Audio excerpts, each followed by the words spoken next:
Hi guys! Nå er jeg på vei til jobb. Klokka er 6-7. Jeg glemte lunsjen min, eller restene av lunsjen min, på jobb. Og jeg skal ikke på jobb igjen før mandag. Så jeg må tilbake dit og hente lunsjen min. Og sånn, ifølge Google Maps så tar det en halvtime å gå. Men hver dag så kommer jeg på jobb i ganske god tid. Så jeg vet ikke om jeg bare stresser som bare det på morgenen for å liksom spurte til jobb på sånn 20 minutter ish. Været er flat. Så her har jeg min trusted daybag. Jeg vil bade. Jeg har så lyst til å bade. Det er 19. juli, og jeg har fortsatt ikke badet i år. Hadde jeg vært hjemme i Alta, hadde jeg sikkert badet siden mai. Og jeg elsker sommer, jeg elsker å bade, jeg elsker å være ute sånn. Men så er det sånn, altså, ingenting er nær nok her. Ikke sant, jeg bodde oppå der, på Byåsen før, i et halvt år, før jeg flyttet hit. Jeg bare legger ut adressen min omtrent, fordi at jeg flytter om en uke. 1,5 kanskje. Jeg er ikke litt klar en gang for å flytte. Jeg har ikke pakket, ikke tenkt på å pakke en gang. Bortsett fra en gang mamma ringer og er sånn, du må begynne å pakke. Så jeg er sånn, ja, jeg tar det senere. Men sånn, på Byåsen i høst, jeg var bare et par ganger. Minst en, jeg vet ikke. Det var litt lettere å komme seg. Tenk at jeg flytter herfra.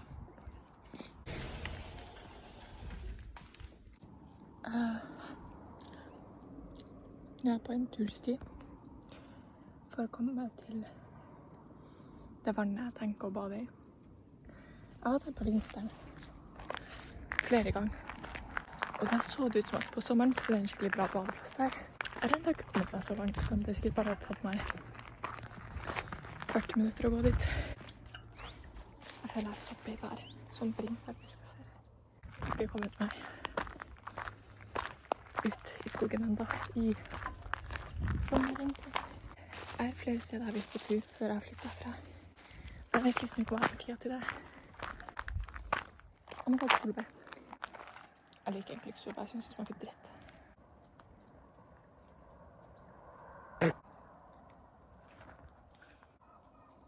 Jeg tror ikke det er solbær. What the fuck did I just eat? Men seriøst. Det er bringebær overalt. Hei.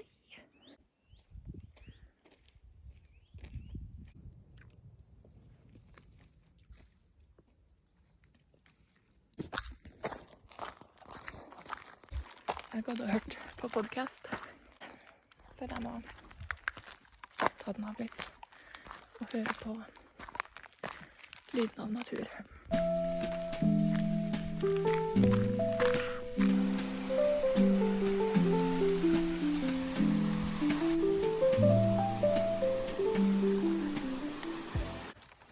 Så var folk på den badeplassen. Jeg tror at sist jeg var her, så fant jeg liksom en benk langs denne siden av vannet. Jeg vet bare ikke hvor den benken er. Jeg tror kanskje den var ganske langt bort.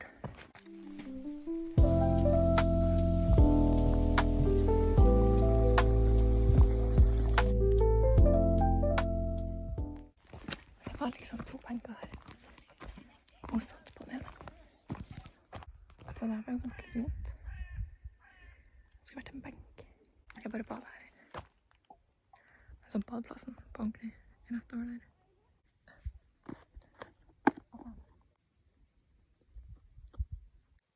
Altså, litt flaut er det hvis noen kommer her og skal gå tur. For det er jo bare en åpning rett ved siden av stien. Eller på stien.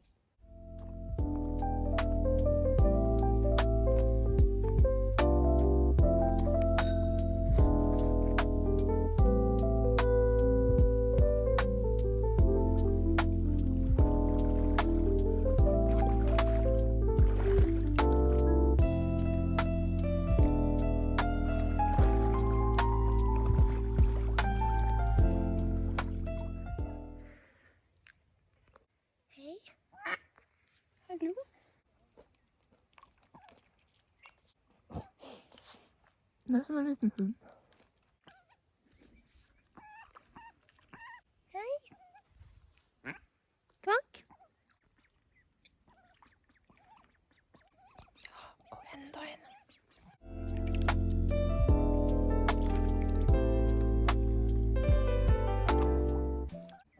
Jeg vet ikke engang om de kan spise nøtter. Så jeg sånn. Håper ikke jeg har drept dem.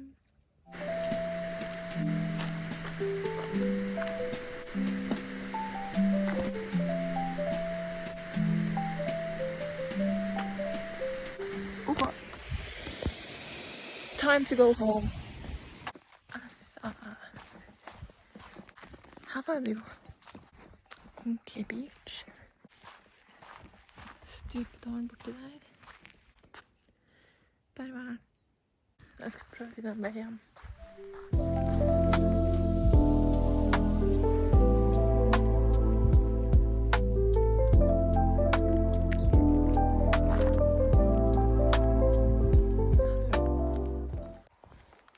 Jeg vet ikke hvor jeg er.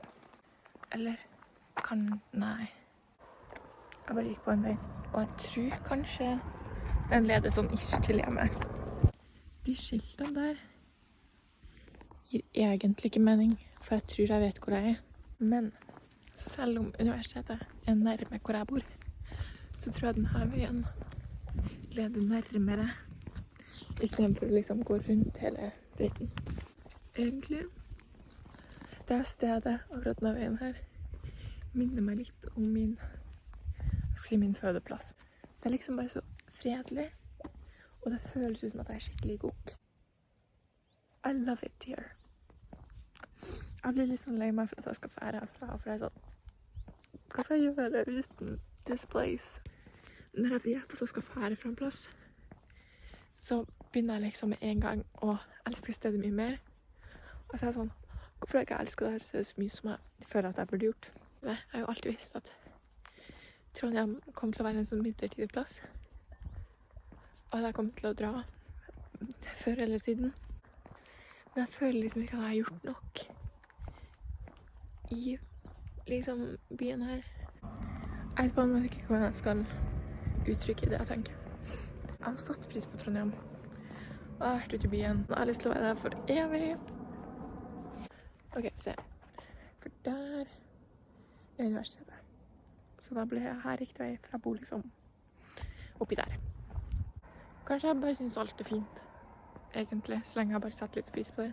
For sånn når jeg skal til Alta, så blir jeg sånn, jeg skikker Alta, og så er det på en måte en sånn inside joke med alle som bor der, om at det er en skikkelig feil plass, og ingen har lyst til å bo der. Selv om man er litt sånn, så føler jeg du må liksom være glad i stedet du bor. Eller, det må jo være noe man setter pris på. Kanskje bare det at det er sommer, og at ting er grønt. Kanskje det er bare som gjør meg glad. Og at det er fint vær. Og at det er liksom varmt. Men herregud, det er så fint da. Jeg skal jo hjem om litt over en uke. Venninna har holdt lengst. 10. året nå. Anyway, she's my internet best friend. De siste 3 årene så har jeg vært i Bergen en passe mange ganger. Hun har vært i Trondheim på hybelen min bort på Byåsen. Og hun har vært på hybelen min nå. Og vi var sammen i Sverige da vi så Taylor Swift. Jeg har sett Taylor Swift. Hun skal nå hjem til Alta med meg. Og da føler jeg liksom det er obligatorisk å gi henne en sånn tour av alt. Når du liksom skal vise noe til noen andre, så ser du det på en måte med noen andre øyne også. By the way, en gang i fylla så bare var jeg langs veien her og lagde TikTok, fordi jeg ikke ville gå hjem enda. Så mye sånn livsangst om at jeg ikke lever nok, ikke gjør nok. Jeg kjenner fremdeles på den, ikke sant? Men så har jeg i det siste gravd litt i den og vært sånn, men hallo. Jeg gjør jo ting hele tiden. Når jeg nå tenkte på This Beautiful City, er jo faktisk ute på landet. Plasseringen til liksom stedet jeg bor nå er jo perfekt. Fordi jeg bor jo ute i Gokk. Men Det er jo en by rett ved siden av. Okay. Når jeg nå liksom tenker tilbake på året mitt her i Trondheim, og er nå liksom nostalgisk over det året som har gått, og tenker tilbake på ting jeg har gjort, jeg er sånn, Snuppa, du har levd. Kanskje jeg bare føler at ingenting jeg gjør er sånn stort og viktig og sånt. Jeg vet ikke hva jeg skal frem til en gang. Siste bringebær for turen. Jeg tror jeg liksom er ferdig, for jeg vet ikke hva mer jeg skal si, for jeg har liksom ingenting mer å si. For jeg vet ikke hva jeg startet på. Ja. Hvis jeg skal prøve å uttrykke den tanken som jeg startet på, så tror jeg det at når jeg nå tenker tilbake på året mitt her, og nostalgien over det, så innser jeg at jeg ikke trenger å være så stresset for at jeg ikke lever nok. Fordi jeg har så mange minner om folk jeg har møtt, steder jeg har vært, opplevelser og så videre. Og livet er jo ikke over, ikke sant?